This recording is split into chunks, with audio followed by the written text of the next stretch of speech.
ಎಲ್ಲರಿಗೂ ನಮಸ್ಕಾರ. ನಾನು ನಿಮ್ಮ ಸಿದ್ದು ಗಿರೀಶ್. ಎಲ್ಲರೂ ಹೇಗಿದ್ದೀರಾ? ಚೆನ್ನಾಗಿದ್ದೀರಾ ಅಂತ ಅನ್ಕೊಂತೀನಿ. ಎಲ್ಲರಿಗೂ ನವರಾತ್ರಿ ಹಬ್ಬದ ಶುಭಾಶಯಗಳು. ನವರಾತ್ರಿ ಹಬ್ಬ ಇಂದು 8ನೇ ದಿನ. 8ನೇ ದಿನ ನಾವು ತಾಯಿಯನ್ನು ಮಹಾಗೌರಿ ರೂಪದಲ್ಲಿ ಪೂಜೆಯನ್ನು ಮಾಡ್ತೀವಿ.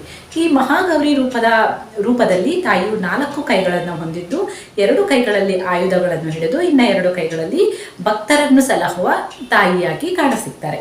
ತಾಯಿಯ ವಾಹನ ವೃಷಭ ವಾಹನ ಆಗಿರುತ್ತದೆ ಮತ್ತು ಸಿಂಹ ವಾಹನವೂ ಕೂಡ ಇರುತ್ತದೆ. ಇದಕ್ಕೆ ಬಂದ ವೃಷಭ ಮತ್ತು ಸಿಂಹ ಎರಡರಲ್ಲೂ ಕೂಡ ಒಂದೊಂದು ಕಥೆಗಳಿದೆ.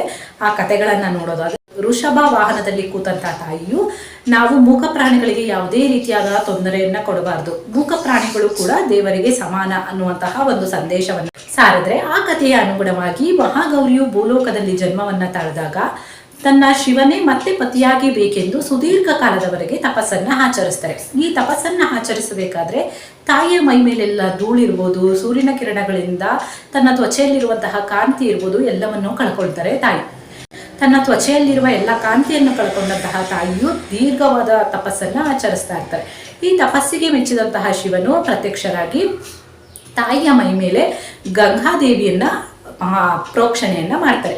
ಗಂಗಾದೇವಿಯು ತನ್ನ ಮೇಲೆ ಪ್ರವೇಶಿಸುತ್ತಿದ್ದಂತೆ ತಾಯಿಗೆ ಮತ್ತೆ ಹೊಸ ಚೈತನ್ಯ ಬಂದು ಅತ್ಯಂತ ಕಾಂತಿಯುತವಾಗಿ ಕಾಣಿಸ್ತಾರೆ. ಈ ಕಾಂತಿಯನ್ನ ಚಂದ್ರನ ಬೆಳಕಿಗೆ, ಹಾಲಿಗೆ, ಒಳ್ಳೆಯ ರೀತಿಯ ನೈಸರ್ಗಮಯ ರೂಪವನ್ನ ತಾಳಿದ್ರು ತಾಯಿ ಅಂತ ಹೇಳಿ ಕೂಡ ವರ್ಣನೆಯನ್ನ ಮಾಡ್ತಾರೆ. ಈ ತಾಯಿಯ ರೂಪವನ್ನೇ ಮಹಾಗೌರಿ ರೂಪ ಅಂತ ಹೇಳಿ ಕರೀತಾರೆ.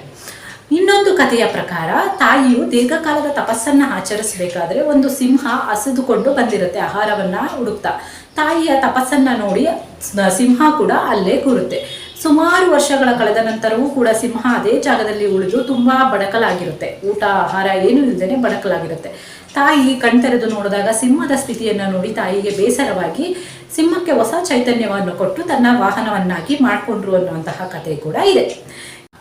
ಮಹಾಗೌರಿಯು ರಾಹುವಿನ ಅಧಿಪತಿಯಾಗಿದ್ದು, ರಾಹುವಿನ ಕಾಟದಿಂದ ಮುಕ್ತಿ ಬೇಕು ಅಂದರೆ ಮಹಾಗೌರಿಯನ್ನು ಪೂಜೆ ಮಾಡೋದ್ರಿಂದ ನಮಗೆ ರಾಹುವಿನ ಅನುಗ್ರಹ ಸಿಗುತ್ತೆ ಅನ್ನುವಂತಹ ಒಂದು ನಂಬಿಕೆ ಕೂಡ ಇದೆ. ಜಾತಕದಲ್ಲಿ ರಾಹು ದೋಷ ಏನಾದರೂ ಇತ್ತು ಅಂದರೆ ಮಹಾಗೌರಿಯನ್ನು ಪೂಜಿಸೋದ್ರಿಂದ ನಮಗೆ ರಾಹು ದೋಷ ಕೂಡ ನಿವಾರಣೆ ಆಗುತ್ತದೆ. ಮಹಾತಾಯಿಯನ್ನು ನಾವು ಪೂಜಿಸೋದ್ರಿಂದ ನಮ್ಮ ಕೆಲಸದಲ್ಲಿ ಯಾವುದೇ ಕೆಡುಕುಗಳು ಸಂಭವಿಸುವುದಿಲ್ಲ, ಅರ್ಧದಲ್ಲಿ ಕಾರ್ಯಗಳು ನಿಂತೋಗೋದಿಲ್ಲ ಅನ್ನುವಂತಹ ಒಂದು ನಂಬಿಕೆ ಕೂಡ ಇದೆ. ಮದುವೆ ಸಮಯದಲ್ಲಿ ಕೂಡ ಗೌರಿ ಪೂಜೆ ಅಂತ ಹೇಳಿ ಮಾಡಿಸೋದು ಕೂಡ ಇದೇ ಕಾರಣಕ್ಕಾಗಿ.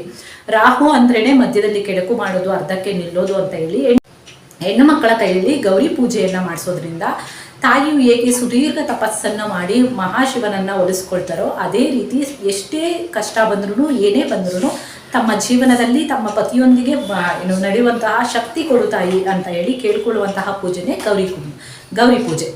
ಸೊ ಇವತ್ತಿನ ವಿಡಿಯೋ ಇಷ್ಟೇ. ಈ ತಾಯಿಯ ಬಗ್ಗೆ ನನಗೆ ತಿಳಿದಷ್ಟು ಮಾಹಿತಿಯನ್ನು ನಾನು ನಿಮ್ಮೊಟ್ಟಿಗೆ ಹಂಚ್ಕೊಂಡಿದ್ದೀನಿ.